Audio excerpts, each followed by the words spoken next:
আমার নাম জিন্টু বর্মন। আমার মেয়ে তিয়াশা বর্মন। আমাদের বাড়ি কিশোরগঞ্জ। ওর জন্মের পর থেকেই তার মাথাটা ফুলে গেছিল। আমরা কিশোরগঞ্জে অনেক ডাক্তার দেখাইছি, তারপরে ডাক্তার বলছে ওর হার্টের ছিদ্র।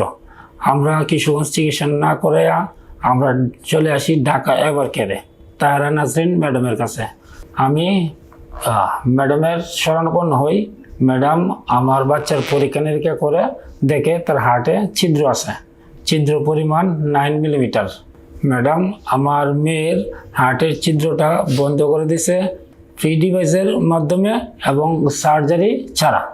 বাইরের যে সকল হাসপাতালে আমি আমার মেয়েকে দেখাইছি, ওরা সকলেই বলে যে আমার মেয়ের সার্জারির মাধ্যমে অপারেশন করতে হবে, কিন্তু আমি সার্জারির মাধ্যমে অপারেশন করে নাই।